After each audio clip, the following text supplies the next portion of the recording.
What are people slowly starting to forget? That the quarantines and lockdowns were to slow the spread of COVID-19 and not to eradicate it. I would say a lot of people aren't forgetting it. They straight never understood it. Just the other day my siblings and I were talking to my dad and he asked us how many people we thought were going to get the virus. None of us was able to get him to understand that the answer was probably everyone. It's like he's in denial or something. Well, the good news is, even though we can't prove it right now, odds are that way more than 3 million people in the world probably have had the virus already. That study that was done in Stanford projects something like 50 to 80% more people have been infected than are being reported.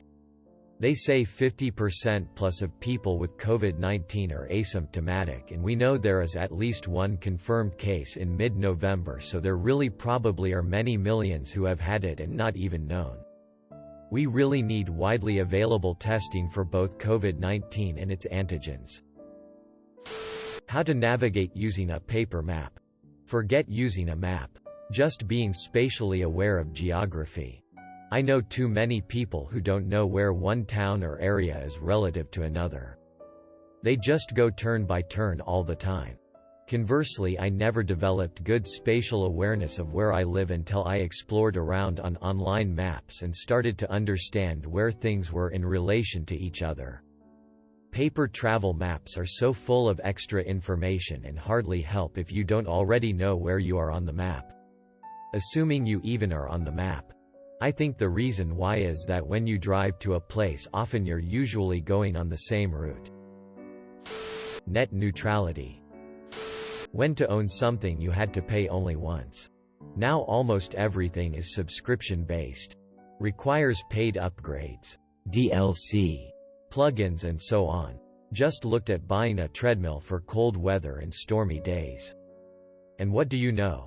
Almost all the brands available in brick-and-mortar stores require subscriptions before you can turn them on for the first time. $180 per year. For the privilege of operating a $1,200 machine in my own dwelling. It's not even about software anymore. Even physical goods are subject to this. You own something for a few years and then new update bricks it, time to buy a newer version. Yeah, I am getting real sick of some of the branded technology items I buy now, and I'm grateful to Past Me for saving things like my copy of MS Office 2013 and my old Android phone with apps that didn't require subs. The treadmill thing is basically next level fuckery emo. Like not being allowed to change your own oil on certain vehicles. I am glad that there are reviews for these things from the poor souls before me. Dropping that much cash. Lugging the heavy thing home and assembling it over several hours and then being told I can't use it unless I pony up would probably put me over the edge. I really feel for the people who get by these things because they're just operating on the common sense notion that these companies wouldn't actively screw over a new customer who just bought their product. In reality, they pretty much bank on people thinking that and relying on sunk cost being the determining factor for people signing up. I have no doubt that there are folks who actually do want that sort of thing. Kind of like Peloton. But it's getting to the point where stores only sell these kinds of products. Ed Snowden. Mount St. Helens eruption. See pic in link below. It's volcanic peak in the Cascade Range. Southwestern Washington state. Erupted on May 18, 1980. One of the greatest volcanic explosions ever recorded in North America. Link. We live near there. My husband grew up in the area and he remembers seeing ash falling from the sky like snow. If you or a loved one was diagnosed with mesothelioma, you may be entitled to financial compensation. Mesothelioma is a rare cancer linked to asbestos exposure. Exposure to asbestos in the Navy, shipyards, mills, heating, construction or the automotive industries may put you at risk. Please don't wait. Call 1-800-99-LAW-USA today for a free legal consultation and financial information packet. Mesothelioma patients call now. 1-800-99-LAW USA. If you or a loved one had been diagnosed with non-Hodgkin's lymphoma after using Roundup weed killer, you may be entitled to a significant financial compensation. That weird period around 2007-ish when everybody owned one of those big red bullshit buttons. I never thought I would miss 2007, but here we are. Edit. Guys, I should note that I was 7 in 2007. I never thought I would miss 2007. Bruh. Peak RuneScape. Wow. Halo 3. COD 4. AC1. Pirates of the Caribbean. At World's End. The last good Pirates movie. How big a deal Princess Diana was. Think Meghan Markle x10. How much of a wildfire her death was. How it was all the whole DN world obsessed about for months. I don't think something like this will ever happen again. In a post-9/11. Everyone's a celebrity world. No death or scandal lasts more than 48 hours, it seems. When Steve Irwin passed away, I remember my wow sever mourned for him for like a week. He was such a cool guy. I remember being woken up as a kid one morning by my mum screeching and crying, "She's dead." It was a manic moment, and TBH, it was a relief to find out it wasn't my sister who had died, because that's how emotional she was. She took me, my brother and sister on the tube early on the morning of the funeral to stand as near to Westminster Abbey as we could get, and a very kind couple actually allowed us in front of them so we could be pretty much at the front. I'm not sure if this was the same day, but a book of condolence was opened and I signed it. I wasn't sure what to write, so I asked my brother what he planned to put and stole that. A time of tragedy it may be, but any chance to wind your brother up must be taken. Panama Papers. Unpopular opinion. The main reason people are forgetting about it is because most of the people implicated weren't American, Western European, which Reddit heavily markets towards. Seeing Messi and Putin's questionable finances isn't going to have the same effect that seeing Clinton, Trump, or any major American celebrity's wealth would. Felicity Huffman and the college cheating scandal got way more coverage for a reason. I think also a large number of people in the Panama Papers had a more legitimate reason for being in there than others. It's kind of what happens when you release unfiltered information to the public. Canada took the Panama Papers very seriously, and of all the people accused in Canada of having illegal money in Panama, only 2 were actually guilty of anything. And those 2 people were barely guilty of anything. These 2 parties entered a compliance agreement with the CRA in which they'd pay all money owed and not offshore money again, with a yearly audit until compliance is over. It cost millions to audit these people, and not enough money was recovered to actually make up for it. One of the people audited who was innocent was an art dealer who paid all of her taxes in Canada. She actually paid slightly more money in taxes than she owed. CRA gave her a refund. Her business, of which was worth millions, was to buy and sell art pieces. She admits that a lot of the world's art sits in the hands of black market contacts. And so because of that she needed a bank account that would facilitate these cash transactions. But she paid all Canadian sales tax on the purchases and all fees and taxes for importing them. Another shining example was Prince Philip. He donated to a tree planting organization which required a Panamanian account to do.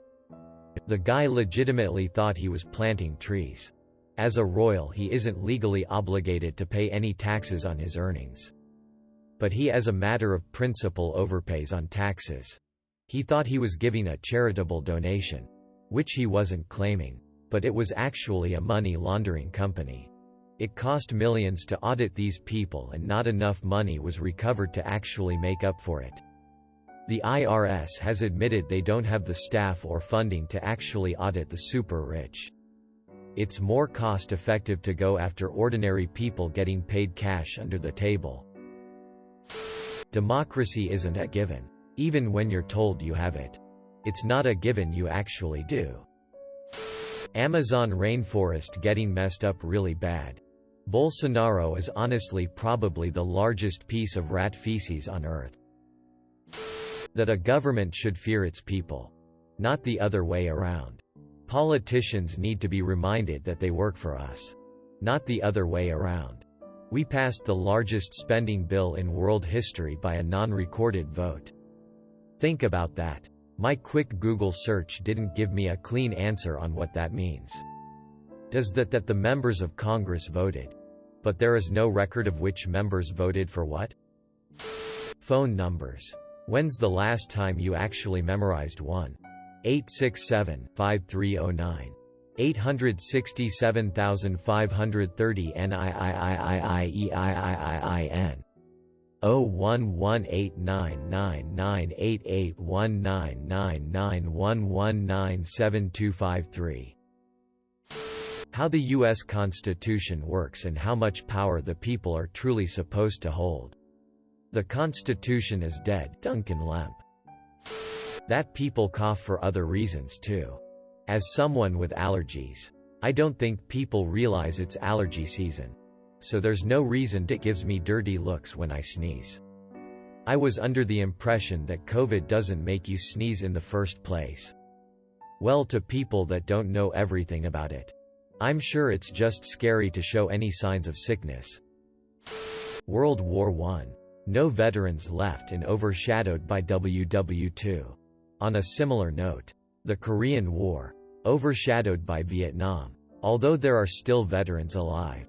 MASH made it remembered. WW1 arguably changed the world a whole lot more and it's barely mentioned in textbooks.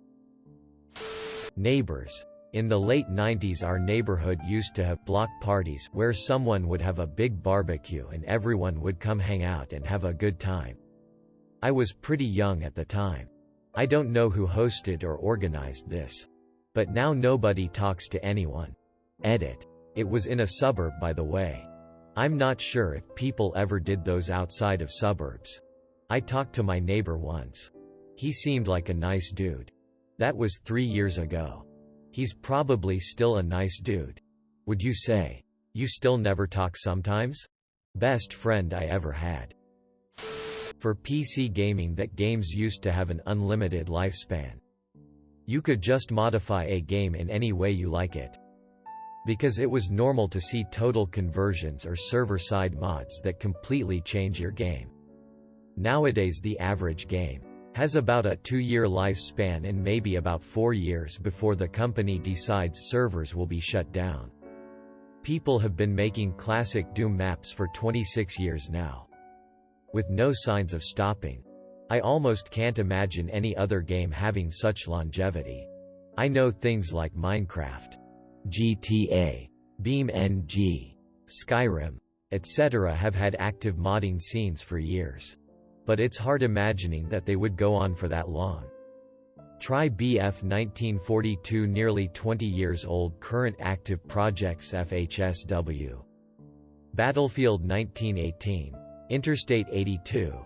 Battlefield 1942 was never about stats, wins and unlocks, it was about having fun. Something that has been lost in time now. I fully believe that had Minecraft come out so long ago, it would still actively be modded and, dare I say, have an even larger following than the first Doom. The Clowns with Knives of 2016. Do we even know what that was all actually about? I heard it was supposed to be an independent movie being made or something. I also wonder if it was just a prank that people kept copying over and over. People did turn into a prank, and I read and watched many being taken too far. Over in my country, though, many clowns kept chickening out because fight modes kicked in. It was hilarious to watch a tiny lady beat a creepy clown with her purse, I'll add. However, I read that some clowns took this a step further by jumping unsuspecting people late at night and physically assaulting them for laughs. And WTF was it even about? My dad died a week ago. Starting to forget his voice, face and himself. I'm so sorry to hear that. I'm sure that must be very hard to deal with. I'm very sorry. My mom died 5 years ago. I do have trouble recalling her voice and mannerisms sometimes. But there's this scene of her stuck in my head. I go to that somehow preserved such things. I hope you have some voicemails or video. They really help a lot. Rafiki. Look down there. Slowly Simba walks to the edge of the watering hole and peers inside. His reflection stares back at him. Adult Simba. That's not my father. That's just my reflection. Rafiki. No. Look harder. Rafiki touches the water, which causes waves that change Simba's reflection into Mufasa. Rafiki. You see. He lives in you. Thanks for watching. Make sure to like and subscribe to the channel for more videos.